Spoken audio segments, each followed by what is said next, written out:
All right, well, it's time to go to the Hall of Fame. Are you ready, Brian? You got your tickets, you got your tuxedo on and everything? Well, metaphorically speaking, we'll be going to the Hall of Fame. Metaphorically. We do a lot of metaphorically speaking over here. Yes. Speaking of speaking, the voiceover guy sounds like one of those AI voices. It's not like a Liv Schreiber, like it's a really deep, rich, meaningful voiceover. It's like it's not even human. He has no emotion. He's got a very good voice, but it's just coming out like that. Kayla Braxton and Corey Graves as the hosts. Could they not find the king and queen of Polk High School prom? Is that the... What's wrong with them? They did all right, all things considered. Obviously, I know he can't do it right now, but when they had Lawler as the host of the Hall of Fame ceremony, it can, because he's a Hall of Fame wrestler. There's, the hosts of this Hall of Fame ceremony were younger than the socks that I'm wearing right now. They were the hosts of WWE. I guess you can look at it that way. The backstage interviewer and the wacky heel commentator. Well, that's because they didn't have a need to sell tickets specifically to the Hall of Fame. And speaking of not needing to sell tickets, are you as offended as I am that Stacy Keibler is in any kind of wrestling Hall of Fame? I'm not offended in any way about it, no. It's the WWE Hall of Fame. I mean, of all the Hall of Fames, that's the one I think has the least integrity, so I don't give a shit. I know they've got the quota where they got to have the woman and they got to have the deceased person and they got to have the whatever.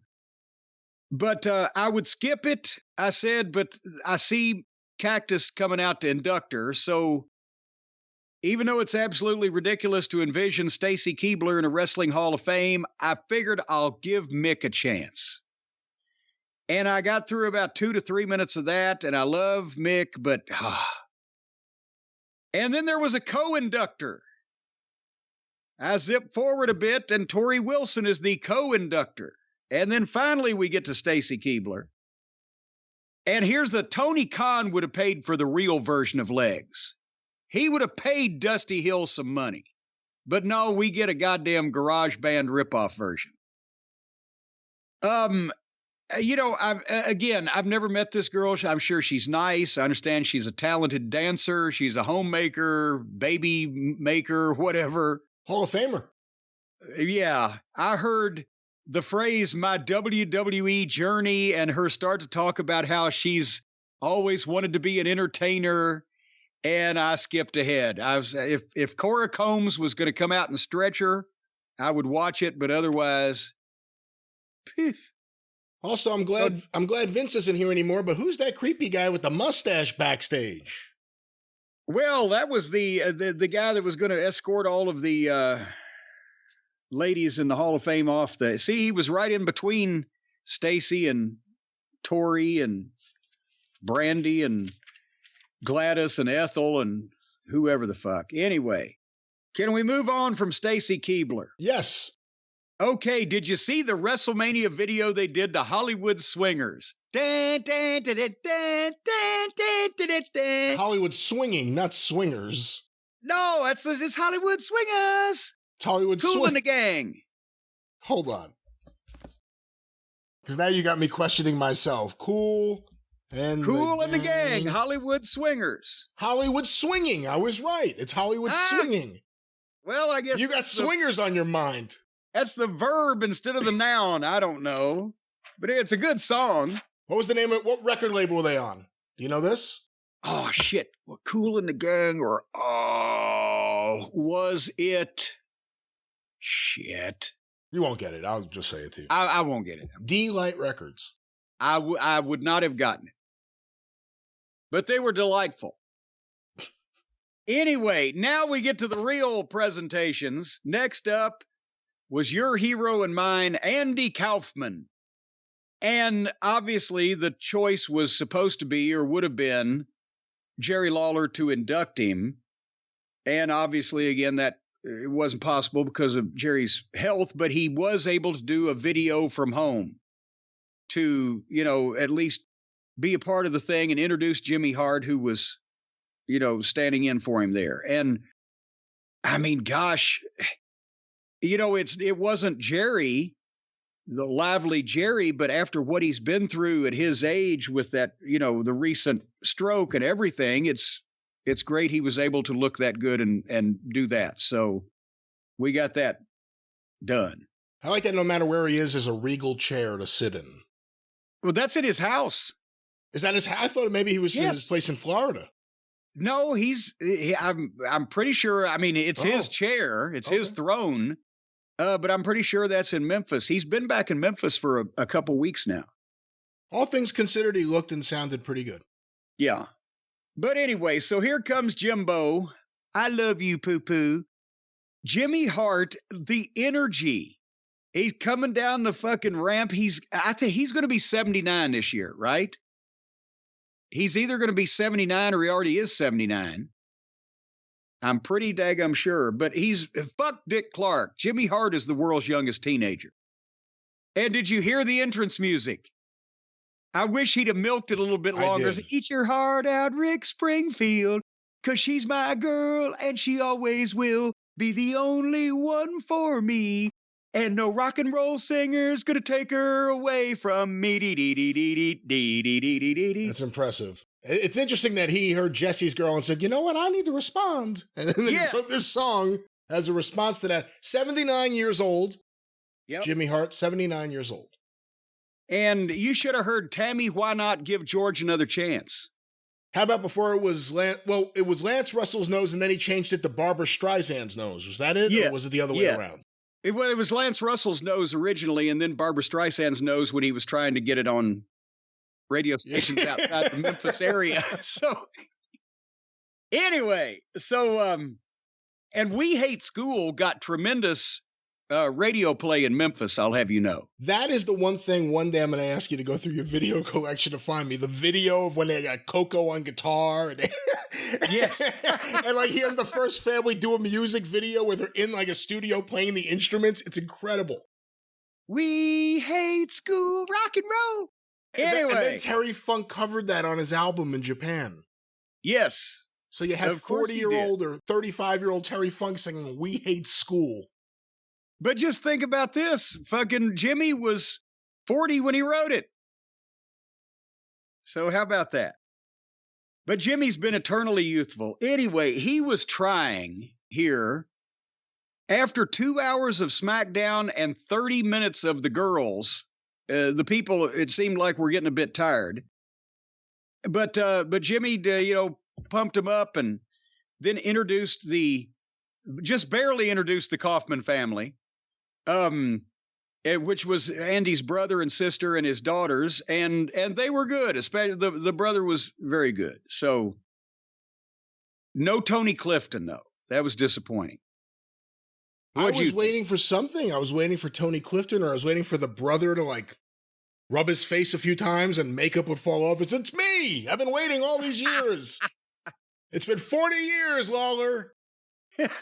And now you know show. No, I was waiting for something. Instead, it ended up just being a very nice thing that obviously meant something to the family, the brother, the sister, the daughter, and the unidentified woman. I thought that's both daughters. They were both daughters, I thought.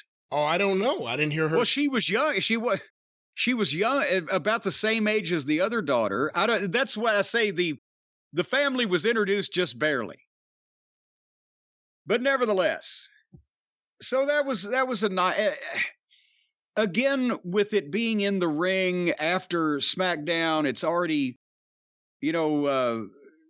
past 10 o'clock Eastern. Of course, they're in California, but the people have been there for 3 or 4 hours. So I think they should, it was the wrestling crowd that when I was at the Hall of Fame in 2017, it was a separate standalone event, and you could tell the people came there just to see that, and they were fired up to see those people, and they were more into that particular thing than I think all night this crowd that got 2 hours of Hall of Fame after they'd been sitting there in the building for 3 hours already. But nevertheless, again, the packages were the great stuff to me. The Muta package, you would have never known he didn't ever have one single match in the WWF. But they still, they showed a lot of the modern stuff. He's been a huge star in Japan for quite some time, but I don't think that people really get why he got so popular so quick in the United States, especially in WCW when he was on, the national TV on TBS, but wherever he went, because Bruce Lee had only been dead for 15 years at that point. And there were no American wrestling fans, practically, the number was negligible, that followed Japanese wrestling. It was only the hardcore tape traders, which, as we've established, it was a small percentage of 1% of the overall audience watching wrestling at that point in time.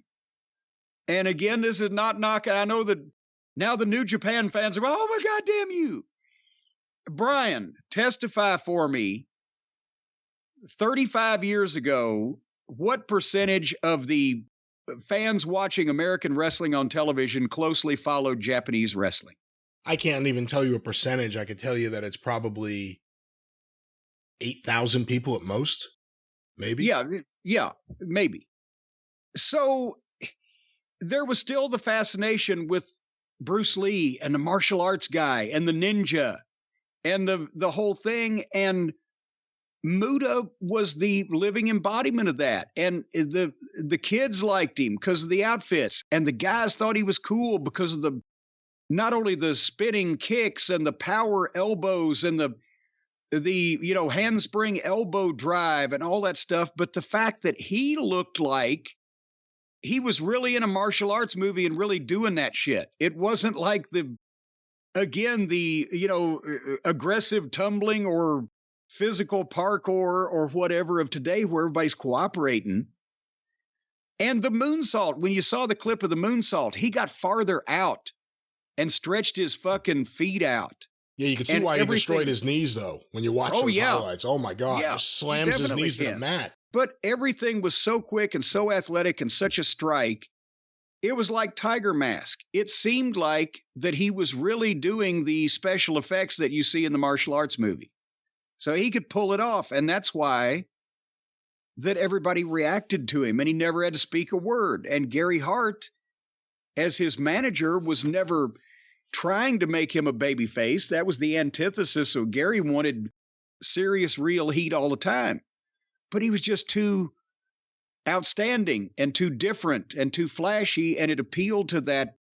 The martial arts movies were still, the main impression that a lot of Americans had of Japanese culture. Anyway, so Flair then is the guy inducting Muta.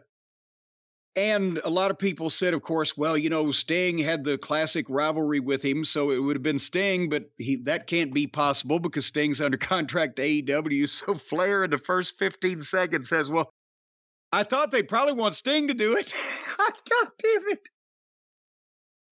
Do you think they wanted him to mention Sting's name and bring that up? No, not at all. So then Rick started talking about his experiences in Japan and the Steiners, possibly not the weekend for that, and Hase and Sasaki and free squats and Japanese training. And then for about 15 seconds, he mentioned meeting Muta in Atlanta and WCW. And then he said, well, they wanted me to show him Atlanta. But nothing about, he was the booker during the majority of Muta's run.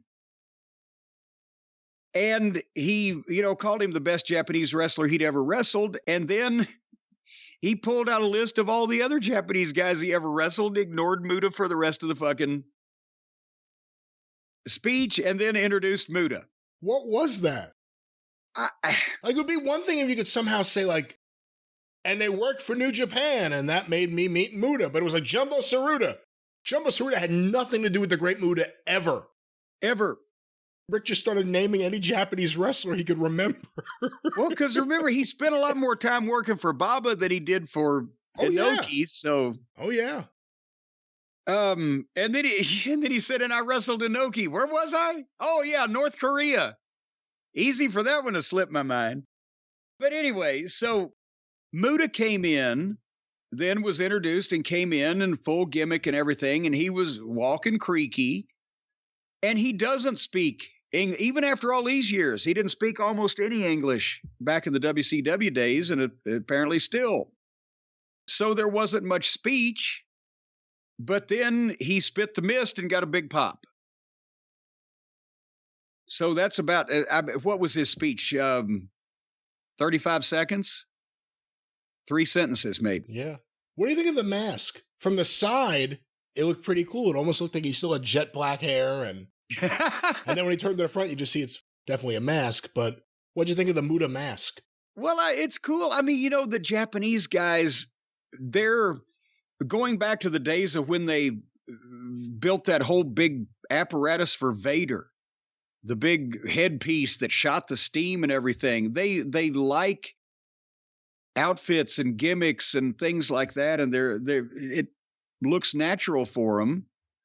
I'm not sure about, when they have every Japanese wrestler that ever exists spitting green and red and whatever colored mist, in honor of Muta and Kabuki. Can we, is that may be a racial thing. If you're of Asian descent, you can spit multicolored fluids. I don't know. Next up, and I like this one, and again, probably most people are like, oh, okay, that's nice, politely applaud. But Timmy White, who everybody loved, and obviously that was the statements that everybody made. They loved him, whether he was refereeing or traveling with Andre or running his bar or whatever. And of course, Timmy just passed away within the last year. So it was the best induction speech so far because it was Bradshaw and Ron Simmons. And they're both great. And they put Timmy over like crazy. And Jack Lanza got a plug. How old is Jack Lanza now? I hope he's doing well. I haven't heard anything about him in ages. I guess you don't know how old Jack Lanza is now. Black Jack Lanza was born October 14th, 1935. Wow. So he is 86 years old. Oh, no, excuse me. He died December 8th, 2021, it says here. What?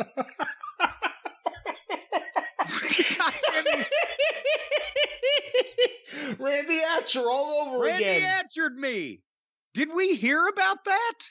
I am guaranteeing you we talked about it on the air, and now I feel bad. Did we talk about it? We forgot about the passing of the legendary Black Jack Lanza. I don't remember talking about that. Little known fact, Vince McMahon stole Black Jack Lanza's black hair dye and said, one day I will grow a mustache and I will use his hair dye. Well, Jack Lanza had a hell of a mustache, too. Anyway, so that was that there. Timmy White got inducted. And Black Jack Lanza got plugged. I hope he heard it and enjoyed the plug. Oh, come on now. Are you sure Wikipedia is correct? Bigger question here. Tim White got the Warrior Award. The one good thing you could say about the Warrior, when he introduced the idea of this when he went into the Hall of Fame, he said it should go for people like Jimmy Miranda, behind-the-scenes people that the wrestlers and the staff may know and know how valuable they are, but the average person doesn't. Yes. WWE immediately morphed that into, I don't know what, Connor the Crusher got it, and then Joan London got it, and it became something more, and again, all for good reasons that these people are being honored, I guess, but it wasn't really in the... out of left field. It wasn't in the spirit of what the Warrior had introduced. Yes. This actually is. So this is a nice thing to see. Again, not that super fans who have illnesses or anything, and Joan London, of course, shouldn't be honored, but this is actually in the spirit of the Warrior Award. Didn't she used to work at the San Diego Zoo? Joan London? that was Joan Embry. Yeah, Joan London used to work at Good Morning America. Well, I remember that Joan Embry used to come out from the San Diego Zoo with, like, tigers and lions and cute little cats. I guess Joan London didn't have cute little cats. No. So the main event of the Hall of Fame was up next. Rey Mysterio. Again, great package, great work on the highlights, but Thank goodness that Conan's induction speech went on last, because this was an actual Hall of Fame induction speech. And yes, Ron and Bradshaw were good talking about Timmy White, but this was the best Hall of Fame speech possibly ever. This was fantastic. Yeah, he was fired up and ready to go. He can talk, and he's been so close with Ray all through his life, and he took you through his career and the barriers he broke down and blah, blah, blah. And it was good nobody followed this, because nobody could follow this. And to be honest, after Conan introduced him and Ray started talking, Ray didn't follow it. Because, I mean, I like Rey Mysterio, but 30-something minutes of him, after a while, I kind of zoned out and noticed that I was checking Twitter and doing other things while I was kind of listening to this subliminally. And, you know, maybe it was long. Maybe it was a little long, is what I have to say. What do you think? I liked it. I mean, first, again, Conan, he was the star here. He was incredible, and he told the story. The problem then, Ray came out there, and it wasn't just thanking people, it was him telling his story too, so you were hearing the same path twice within a few minutes. Now, what Conan was trying to say... And then I went to ECW. Yeah, Conan just said that. You know, that was the only thing I could say there, but a lot of it was about Conan. It was kind of like when Zbyszko was inducted, and his whole speech was about Bruno. Yeah. You know, it was like, and my wife said to me, always do what Conan says. You know, everything was about Conan here. But it was great. I thought this was actually Conan and Ray, especially Conan here, made the Hall of Fame worth watching. Yeah, and that's the thing is, when you put some of the guys in these positions sometimes, whether it be a panel of a roast, I've seen that happen where the guys didn't really get the idea of what the roast is, or, you know, inducting someone else and making a speech rather than doing a promo, whatever the case. Sometimes the guys who are still great talkers in their own way in wrestling are not necessarily the greatest speech makers or inductors or whatever. But again, you know, Conan made this thing. He was very, very good here. And that was the Hall of Fame, and Blackjack Lanza is still dead. Oh, stop it now. I do not goddamn remember. I loved Jack Lanza. And I wasn't Randy Atcher a cowboy? Yes, he was. Boy, you have a type. You have a type to forget about, don't you? I just refuse to admit it when my childhood hero cowboys pass on to the great beyond.